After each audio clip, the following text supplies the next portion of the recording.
Bonjour à tous, on se retrouve pour une nouvelle boîte ce soir à 20h30 sur YouTube. C'est tip top ce calendrier, j'espère qu'il vous plaît, j'espère qu'il vous donne envie de le faire, parce que moi je m'éclate. Alors, plusieurs d'entre vous m'ont posé des questions sur la finalité de ce calendrier, et en fait j'hésite entre plusieurs présentations, j'ai trois idées. Donc il va falloir que je me penche dessus sérieusement pour que pouvoir répondre à vos questions plus précisément quand vous me les posez. J'en suis navrée, mais en fait j'ai fourmille d'idées et c'est difficile d'en choisir une. En tout cas, hier, vous avez pu voir la boîte numéro 13, qui était une boîte toute facile, toute simple, grâce à une découpe, parce que j'ai pensé aussi aux copines et aux scrappeuses qui manquent de temps en ce moment, parce qu'il y en a qui travaillent, qui continuent de travailler, je pense à mes collègues soignantes, et donc cette petite boîte multipliée par 24 ou 25, elle peut être une idée de calendrier simple, rapide et efficace. Aujourd'hui, nous allons faire la boîte numéro 14 et c'est grâce à Chantal, une de mes filles, qui m'a donné l'idée de faire une boîte à tiroirs. Alors, on y va délicatement. Normalement, ça coulisse. Voilà. Et on glisse comme ça. Pour accompagner. Ah bah oui, si je mets mes mains là, forcément, ça resserre le papier. Qu'est-ce que je suis nouille. Voilà. Ça va tout seul. J'avais pas bien placé mes mains pour vous montrer. Voilà, donc on va faire cette boîte à tiroirs. On est parti. Je me permets de vous rappeler que pour faire cette boîte à tiroirs, j'ai essentiellement utilisé la collection Splendeur en flocons. Aussi bien les papiers design, les petits gemmes, le ruban et les papiers unis coordonnés. Alors, on y va, on est parti. Comme d'habitude, je vous ai préparé le tutoriel que vous pourrez retrouver dès demain midi sur mon site internet www.fannyscrapstampin.fr ou .com, peu importe, c'est pareil. Et surtout, n'hésitez pas à partager un maximum vos projets, j'adore voir vos réalisations. Alors, on est parti, on se met à travailler. Dans un premier temps, nous allons avoir besoin de notre cher massicot adoré, du papier Pointe Pacifique. Et donc, on va au préalable faire un... Alors, attendez, je regarde dans mes chutes pour éviter de faire trop de gaspillage. Mais on fera... Voilà. Allez, je vais avoir besoin d'un carré de 10 cm sur 10. Donc 10 cm. Est-ce que je suis peut-être un petit peu hors champ? Je vais décaler toute mon installation pour que vous puissiez me voir. Hop là. Voilà. 10 cm sur 10 cm.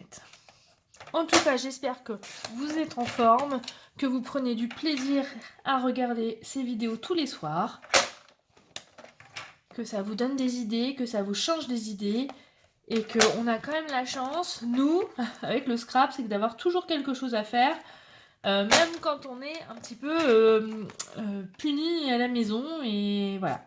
Heureusement, les loisirs créatifs peuvent nous permettre de nous évader. C'est plutôt top ça, hein. Donc on a fait la base de notre tiroir, donc un carré de 10 par 10 où j'ai plié à 2 cm de chaque côté. Volontairement, je vais le mettre de côté et on va... Oh non, quoique, on va finir là. On va finir ça. Et donc je vais couper ici avec un petit biseau.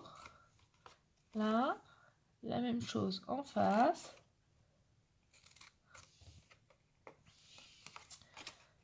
Et ici,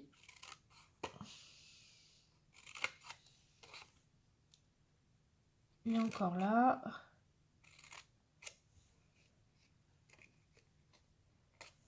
Voilà. On va marquer les plis comme on fait à notre habitude. Voilà. Et on va mettre de la colle sur les languettes qu'on va venir coller ici. Alors moi, je vous conseille d'avoir toujours des petites épingles à linge. Ça permet de maintenir le tout. Voilà, un petit peu de colle. On fait un joli bord. Et on met les épingles. Hop. Là aussi. Pareil. Hop. On continue, on fait la même chose des 4 côtés.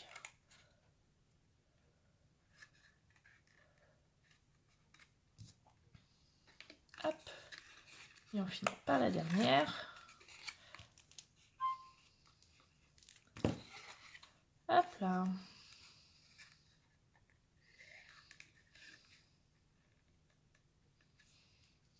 Ah, c'est bon. On met la dernière épingle et on va mettre de côté pour pouvoir faire la suite. Pour faire la suite, on va avoir besoin d'une bande de papier de 6 cm sur 19,4. Donc 6 cm. Voilà. J'essaye de ne pas en mettre trop partout, parce que sinon après tout tombe, et c'est la catastrophe. Sur 19,4.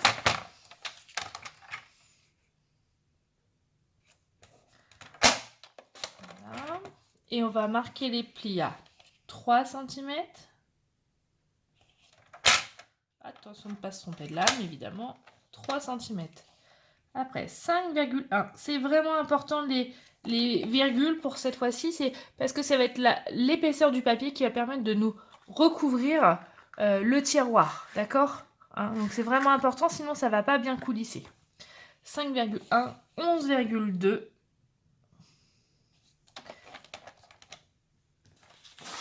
Et 13,3. Voilà, je vais vous remontrer les dimensions sur le tuto, comme ça sera peut-être plus facile pour vous. Donc on a fait 6 cm sur 19,4 et après on a marqué un pli à 3, 5,1, 11,2 et 13,3. Voilà. On va marquer les plis. C'est vraiment pratique ce massicot, c'est vraiment... On va prendre du double face où je vais coller une bande ici. Oh, c'est pas grave, c'est le dessous, ça va pas se voir, c'est la languette qui... Hop, on va venir coller là. Alors on fait attention et on va vraiment... On est... pour que ça soit très joli, d'aller jusqu'au bord. Voilà, comme ceci. Et donc on a fait notre rangement à tiroir.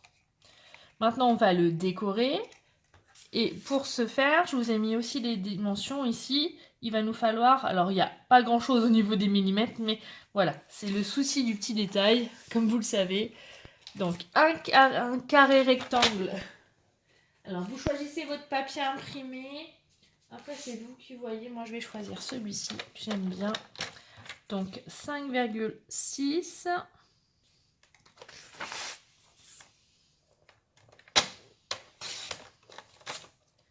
5,6. Alors le premier c'est 5,7.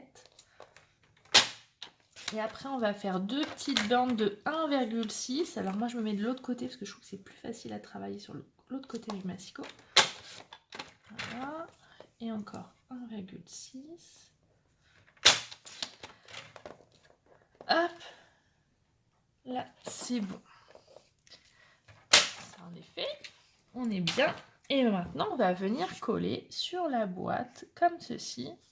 Comme ça. Et les deux côtés.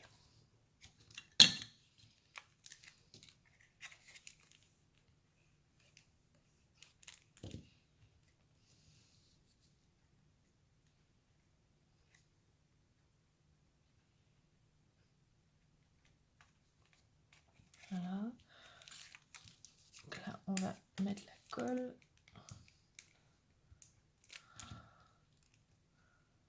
Pour coller sur le bord. Ici. On pourrait aussi imaginer en mettre en dessous. Hein. C'est comme vous voulez. Ça, c'est à vous de voir. Et ici. Voilà. On va reprendre notre base de boîte. J'enlève mes petites épingles. Je vais m'amuser avec ma Crop Die et je vais faire deux petits trous pour passer le ruban pour pouvoir tirer sur le tiroir. hein, pour faire un petit nœud comme ceci. Alors, je me mets bien au milieu. 1 et de 2. Nickel. Voilà. Ou là, je vais prendre mon ruban. Je prends pas très grand parce que je vais faire un nœud tout simple. Hop. Et de l'autre côté.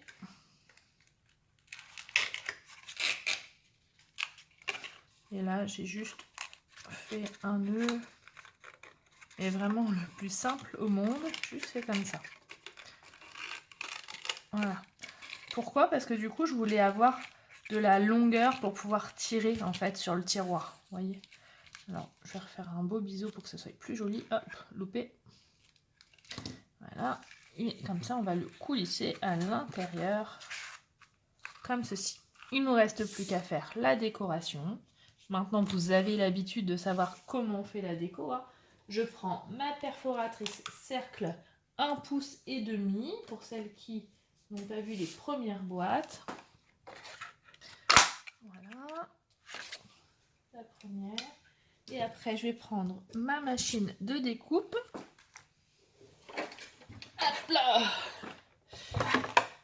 Hop, je vais placer mes chutes de papier pour avoir... Donc, comme c'est la boîte numéro 14, on va faire le 1 et le 4 en blanc. Et on va faire un petit flocon en pointe pacifique, comme ceci. Je le fais passer dans la machine de découpe. Et nous n'allons pas déroger à nos habitudes. On va tourner la manivelle en chanson. Et moi, pendant ce temps-là, je tournais la manivelle. Et moi, pendant ce temps-là, je tournais la manivelle. Bon, allez, on arrête. Ça va tellement vite, même pas besoin de vous chanter toute la chanson entière. Heureusement, pour les voisins. Hop, ça c'est bon. On va récupérer. Alors faites attention hein, avec les petites découpes comme ça, de ne pas les perdre. Ça serait vraiment dommage. Donc on a ça comme ça. On a les chiffres. Comme ceci. Je remets ça de l'autre côté pour garder de la place. Je vais sortir les petits gemmes parce que forcément, il faut que ça brille. Je vais prendre ma petite pointe à percer pour pouvoir retirer le flocon de la découpe. J'insiste pour enlever les petits machins au milieu là. Hop, je vais coller. Alors cette fois-ci, j'ai décidé de mettre le chiffre plutôt à gauche pour mettre le flocon à droite. Après, ça c'est vraiment une histoire de goût. Les goûts et les couleurs, ça ne se discute pas. Hop, voilà.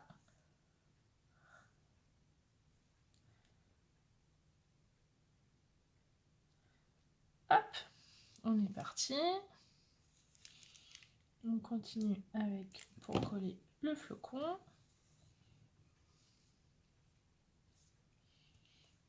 Hop, je vais mettre le petit strass, le petit gemme adhésif.